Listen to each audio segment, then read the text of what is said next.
श्री गणेशाय नमः। श्री सीतारामाभ्यां नमः। श्री हनुमते नमः। श्री उमापते नमः। श्री गुरुवे नमः। सब संतन की जय जय। जय जय सीताराम। राधे श्याम।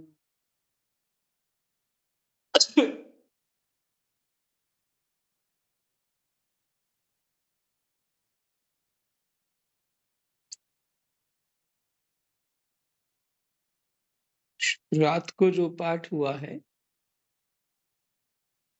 मुख्यतः कुछ बातें जो हैं,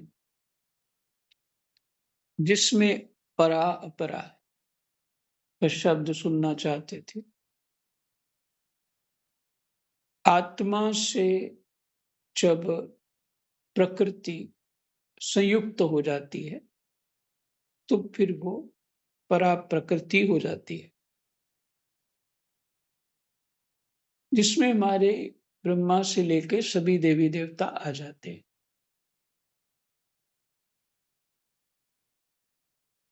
और अपरा जो है,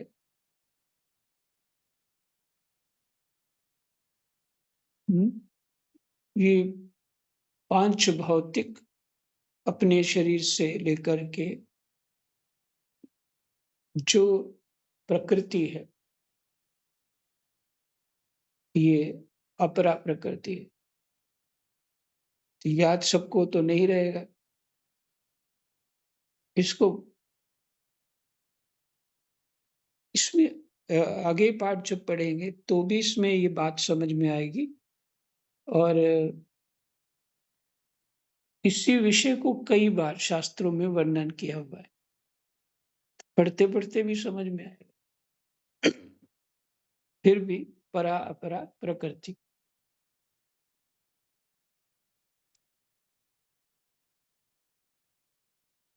तो यहाँ अधिदेव क्या है, अधियज्ञ क्या है,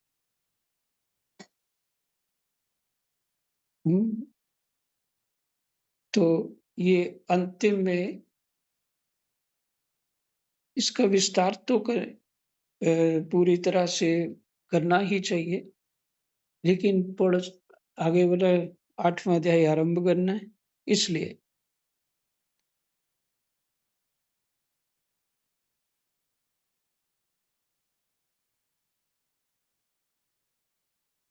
इसमें जो समस्या हो रही है कि सब कुछ भगवान का रूप है,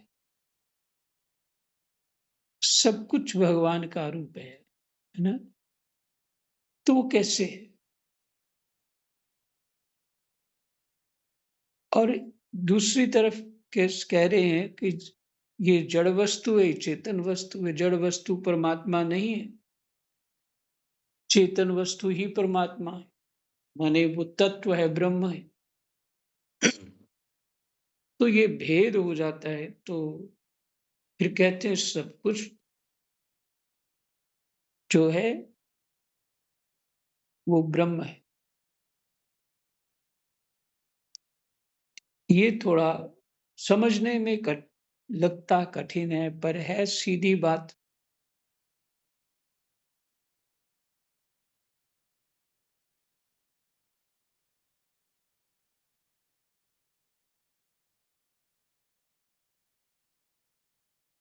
तो स्वामी जी क्या लिखते हैं, अभी इतना ही सुन लीजिए ताकि आगे पाठ कर लें।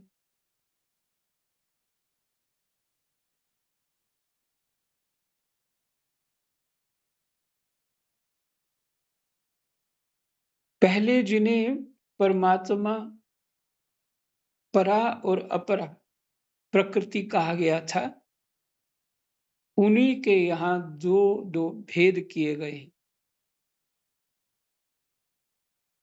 दो भेद कर दिए हैं। परमात्मा अर्थात ब्रह्म और अधियज्ञ।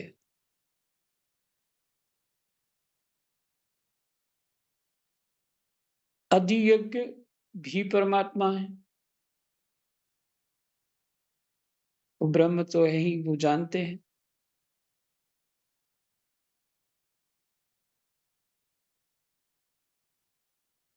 परमात्मा क्या है? ब्रह्म और अधियज्ञ। परा प्रकृति क्या है? अध्यात्म और अधिदैव।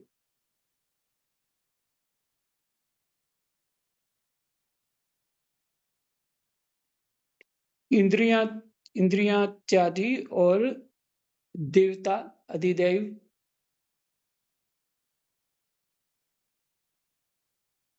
और जीवत्व जो है, वो तो देवता लोग तो जीवत्व में आते हैं, ब्रह्म तत्व नहीं आते।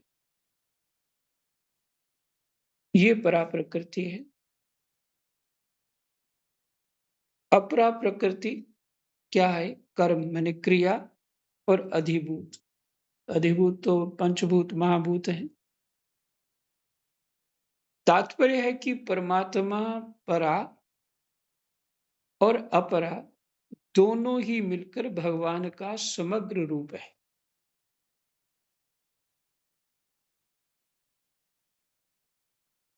ये अंतिम लाइन जो है, तब समझ में आएगी कि परा अपरा तीनों ही मिलकर भगवान का समग्र रूप है। ये अंतिम जो वाक्य है वो तब समझ आएगा। पहले जो परा परा परा में अध्यात्म और अधिदैव, अपरा में कर्म और अधिभूत, ये तात्पर्य ना, ये बात समझ में आ जाए तो फिर समझ अवश्य आ जाएगी कि ये तीनों मिलकर के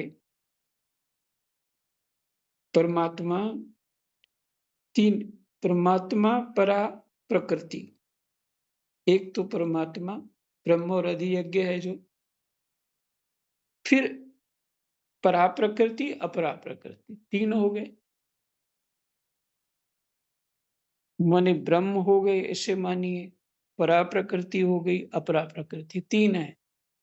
तो उनके बाकी भेद किए गए तीनों के, तो तीनों के भेद किए तो छह हो गए। जैसे परमात्मा का दो भेद किए, ब्रह्म और अधियज्ञ। परा प्रकृति का दो भेद कर दिया, अध्यात्म और अधिदैव।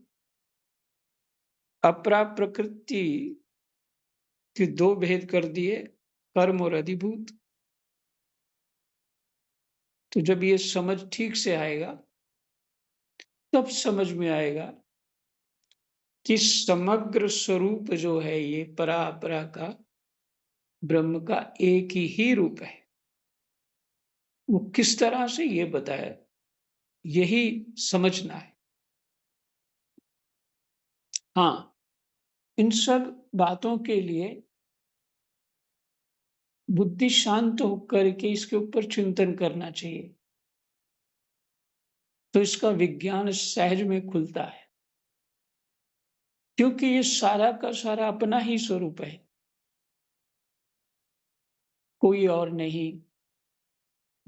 क्योंकि तुम भी तो उसी में हो। तो यहां तक हम 7वें अध्याय का विश्राम कर देते हैं।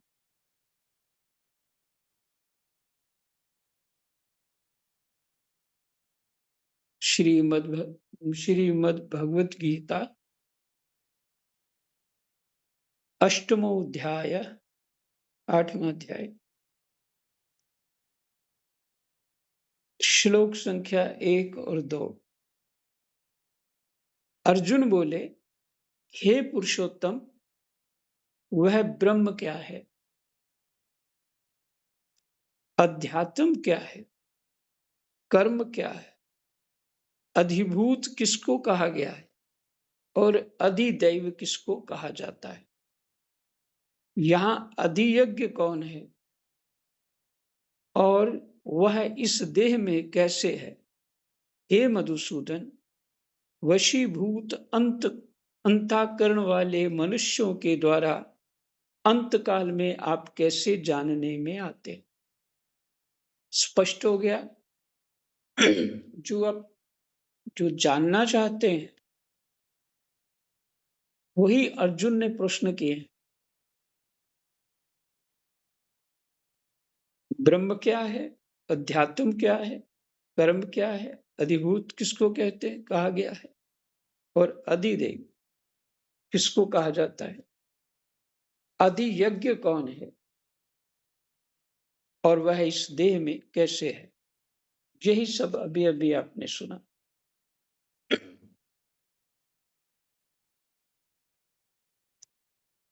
श्री भगवान बोले, परम अक्षर ब्रह्म है और परा प्रकृति जीव है।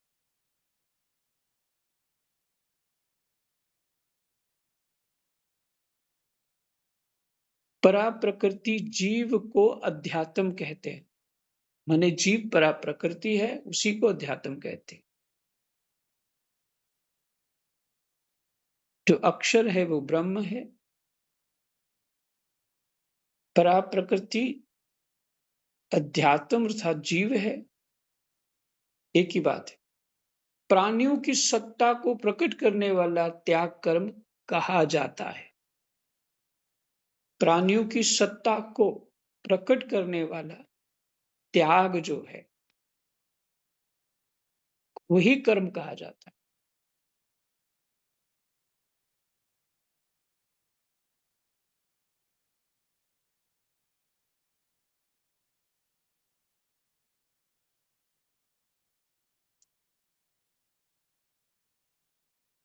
हम्म।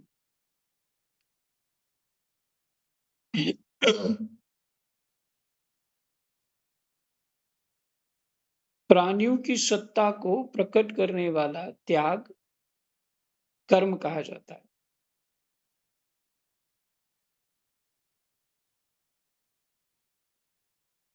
हे देहधारियों में श्रेष्ठ अर्जुन, क्षर भाव अर्थात नाशवान। क्षर किसको? अक्षर तो ब्रह्म हो गया और क्षर प्रकृति हो गई, तो नाशवान प्रकृति तो न बदलती रहती, इसलिए नाशवान है।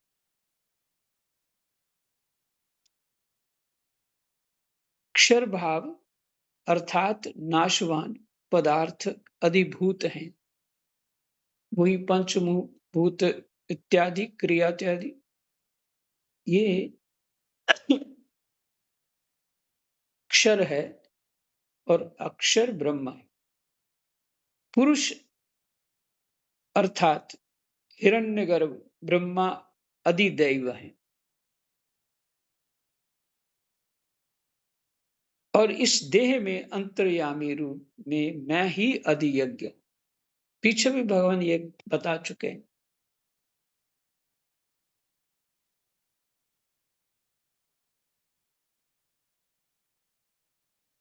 पुरुष अर्थात हिरण्यगर्भ ब्रह्मा अधिदैव है। ब्रह्मा भी परा प्रकृति में है, उनको ही अधिदैव कहते हैं। ब्रह्मा जी को हिरण्यगर्भ भी कहते हैं।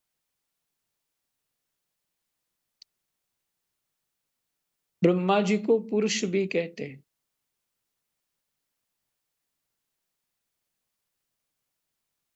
और उन्हीं को अधिदैव कहते हैं।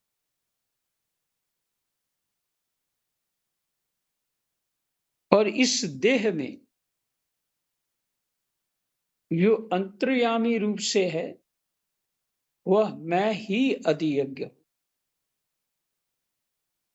वह मैं ही अधियज्ञ हूं।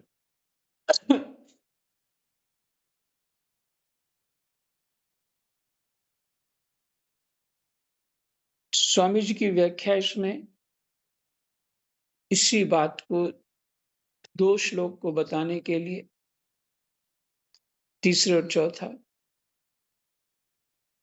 जैसे एक ही जल तत्व परमाणु, भाप, बादल, वर्षा की क्रिया, बूंदें और ओले के रूप में भिन्न-भिन्न दिखते हुए भी वास्तव में एक ही है। दिखते सभी अलग-अलग हैं, पर है एक ही।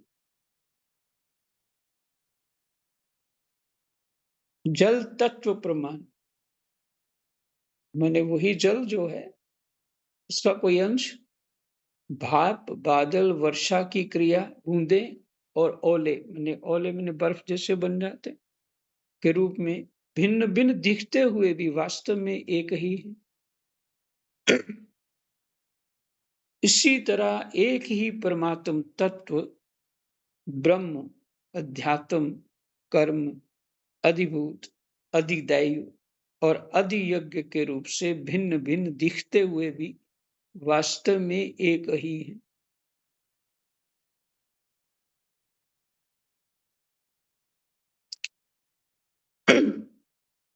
जब बुद्धि अंतःकरण शुद्ध होगा, मन मौन हो जाएगा, बिल्कुल कुछ हलचल नहीं होगी।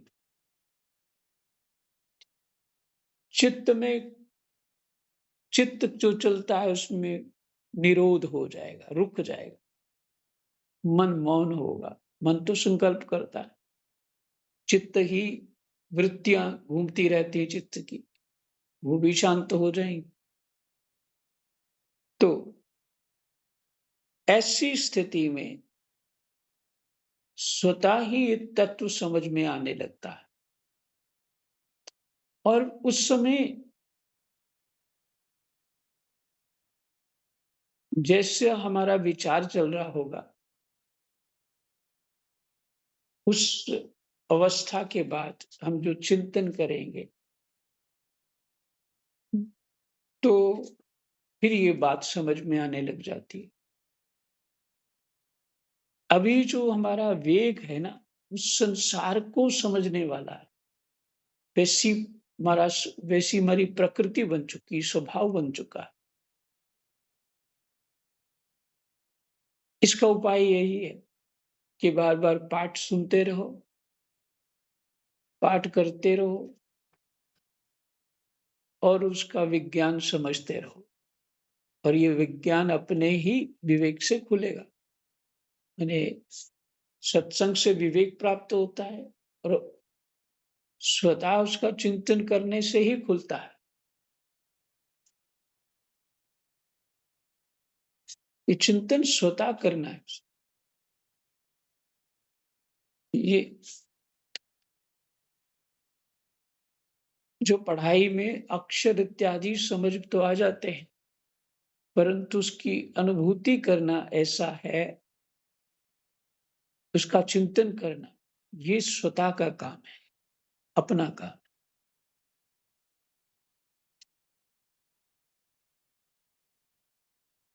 फिर कहते हैं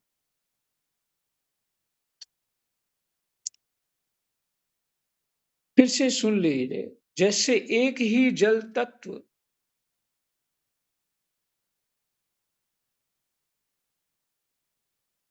परमाणु, भाप, बादल, वर्षा की क्रिया, बूंदें और ओले के रूप में भिन्न-भिन्न दिखते हुए भी वास्तव में एक ही है।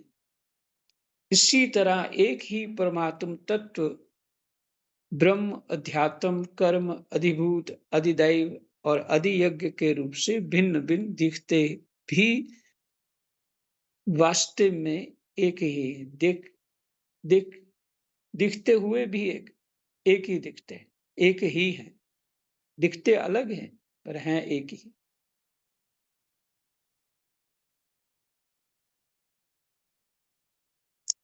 पर पहले जड़ और चेतन का विभाग अलग-अलग करना पड़ता है। स्वामी जी इस गीता जो सुन रहे हैं आप, इसकी जो व्याख्या सुन रहे हैं, उसमें सारा ध्यान उनका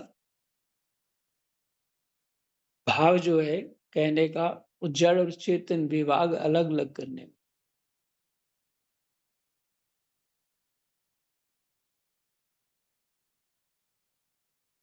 लेकिन यहाँ पे स्वामी जी कह रहे हैं कि सभी एक ही हैं। तो गीता जी से ही है सब कुछ, शास्त्रों से ही है, कोई अपनी तरफ से कुछ नहीं कह रहे।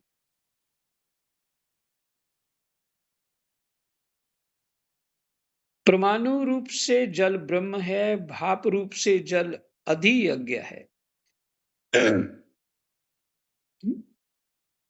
परमाणु रूप से जल ब्रह्म है, भाप रूप से जल अधियज्ञ है। अब स्पष्ट हो रहा है।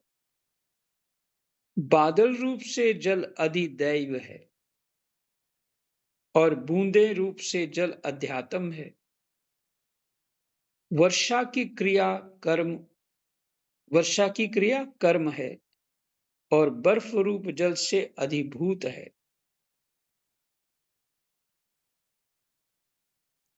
परमात्मा की इसी समग्र रूप के लिए गीता में आया है, वासुदेवः सर्वम।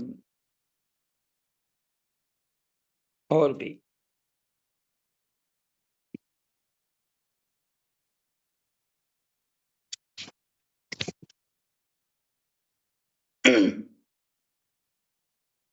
संख्या 5।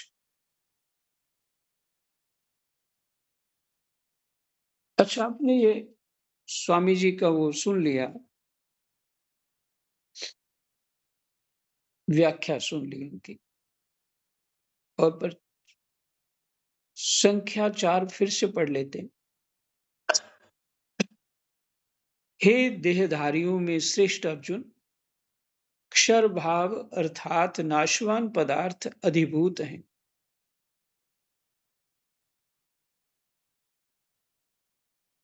तो ये बोला है ना, बर्फ रूप जल से जो बर्फ बन गया, और नश्वर तो होगा ही बर्फ ना, खत्म हो जाएगी, इसलिए बदल जाएगी, फिर पानी हो जाएगी, यही अधिभूत है।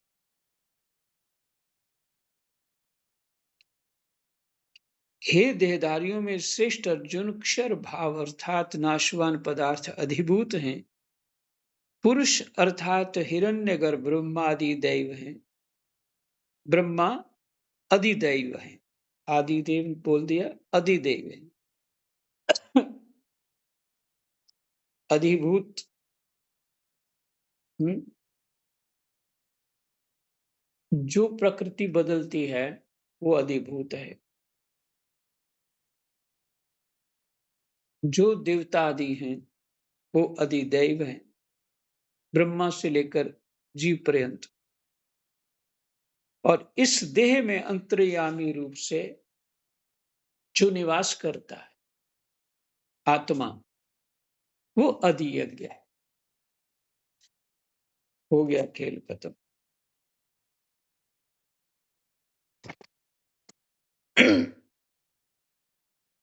जो मनुष्य, संख्या 5, जो मनुष्य अंत काल में भी मेरा स्मरण करते हुए शरीर छोड़कर जाता है, जो मनुष्य अंत काल में भी मेरा स्मरण करते हुए शरीर छोड़कर जाता है, वह मेरे स्वरूप को ही प्राप्त होता है, इसमें संदेह नहीं। अच्छा, यहां एक बात लिखी है, जो मनुष्य अंत काल में भी,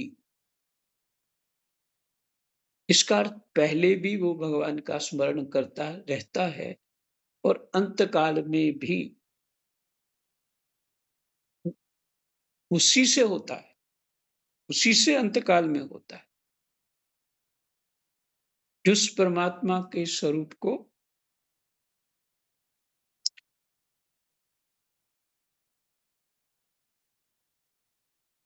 शरीर छोड़कर जाता है, परमात्मा का स्वरूप का ध्यान करते अथवा उसका नाम लेते हुए शरीर छोड़ता है, वह मेरे स्वरूप को ही प्राप्त होता है, इसमें संदेह नहीं है।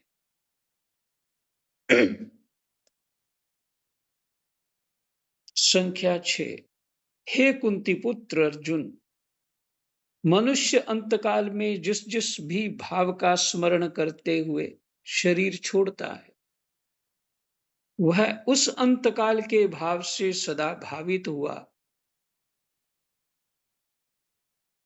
उसको ही प्राप्त होता है, अर्थात उस योनि में ही चला जाता है। फिर से, हे कुंती पुत्र अर्जुन, मनुष्य अंत काल में जिस जिस भी भाव का स्मरण करते हुए शरीर छोड़ता है, जिधर उस समय वृत्ति बन गई, हमारा शरीर उसी उसी गति को प्राप्त हो जाएगा। इसलिए अपनी साधना जो है, कष्ट में, सुख में, किसी भी स्थिति में करते रहना चाहिए। भोग में भी करते रहना चाहिए। भोग में भी बुद्धि वही रहनी चाहिए। तो बड़ा अच्छा स्वाद खा रहे हैं, स्वाद तो ले रहे हैं, पर बुद्धि वहीं टिकी रहनी चाहिए। बड़ा अच्छी बात सुन रहे हैं, फिर भी बुद्धि अपनी वहीं रहनी चाहिए, और बात भी सुन रहे हैं। यही है भोग। हे कुंती पुत्र अर्जुन, मनुष्य अंत काल में जिस जिस भी भाव का स्मरण करते हुए शरीर छोड़ता है, तभी तो उस भाव में रह करके शरीर छोड़ सकता है। अन्यथा तो चित्त कहीं और चला जाएगा। वह उस अंतकाल के भाव से सदा भावित हुआ, उसको ही प्राप्त होता है, अर्थात उस योनि में ही चला जाता है। स्पष्ट हो गया?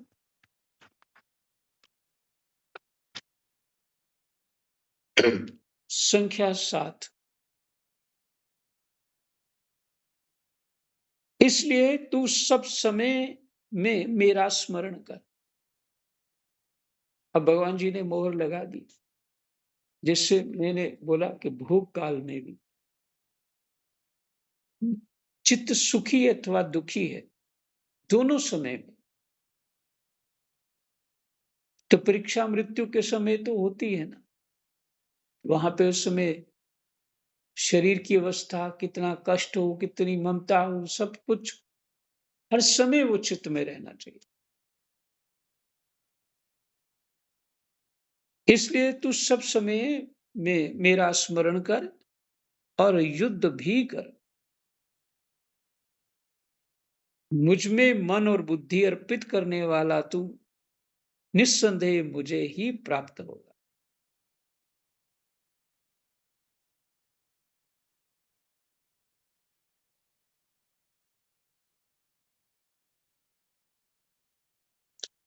इस स्मृति में रहने के लिए नाम जप सबसे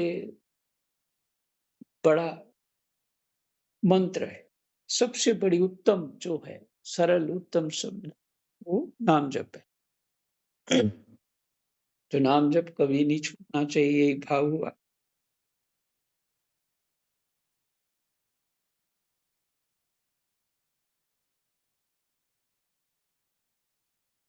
तस्मात् सर्वेषु कालेषु मामनुस्मर युद्ध च। ये श्लोक जो है, इस चित्त में आधे से भी आधा रहता है। मामनुस्मर युद्ध च, मामनुस्मर युद्ध च।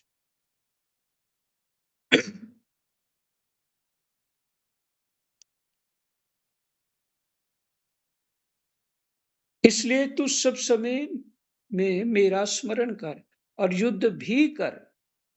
मुझ में मन और बुद्धि अर्पित करने वाला तू निस्संदेह मुझे ही प्राप्त होगा।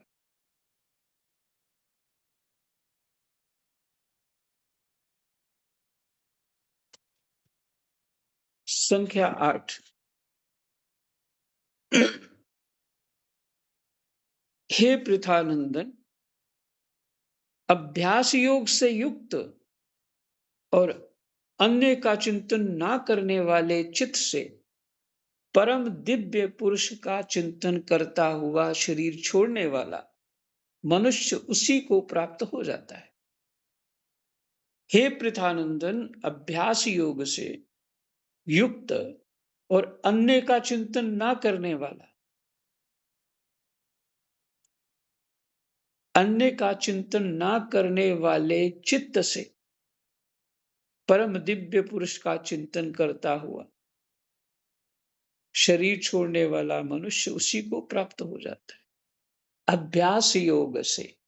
तो अभ्यास योग क्या है? हर समय जप करो। भगवान जी स्पष्ट कह रहे हैं, अब अभी भी ना माना जाए तो कब मानोगे? पहले काम कर लें सारे, फिर जप करेंगे, ऐसा नहीं।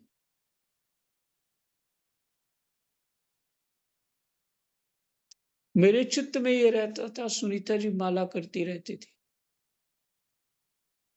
माला करती रहती तो मैं ये विचार करता, ये नाम जप करते हैं, पाठ भी पढ़ते हैं और माला भी चलती रहती है, और बाजार जाते हैं तो भी सामान खरीदते हुए भी माला चलती रहती है,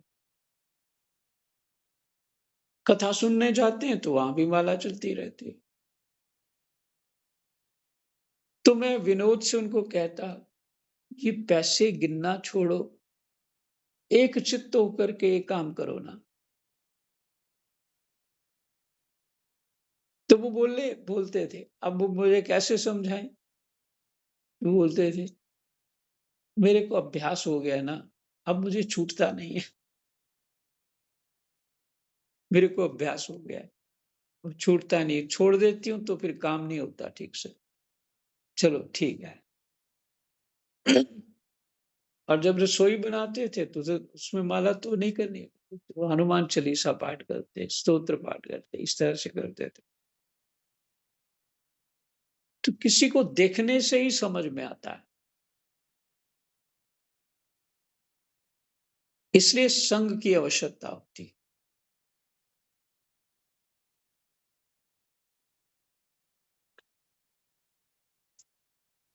संख्या 9, जो सर्वज्ञ अनादि सब पर शासन करने वाला, सूक्ष्म से अत्यंत सूक्ष्म सबका धारण पोषण करने वाला, अज्ञान से अत्यंत परे, सूर्य की तरह प्रकाश स्वरूप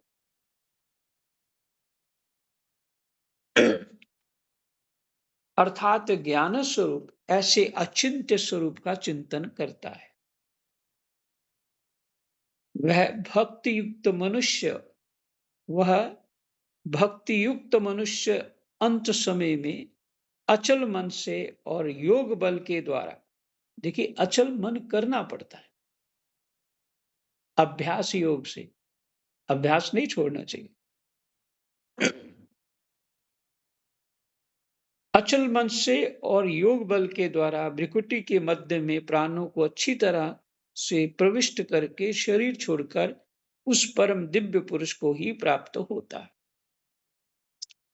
ये तो थोड़ा और भी अभ्यास की बात कह दी। प्रणाम जप करते करते चित्त सहज में भ्रिकुटी के मध्य में उसको कुछ फीलिंग होने लग जाती है, तो चित्त उधर ही जाता है।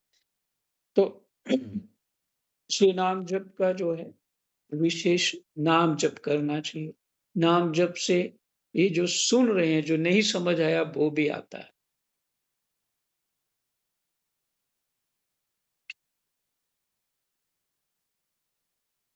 यहीं पे विश्राम करते हैं संख्या 10 तक। कृष्णाय वासुदेवाय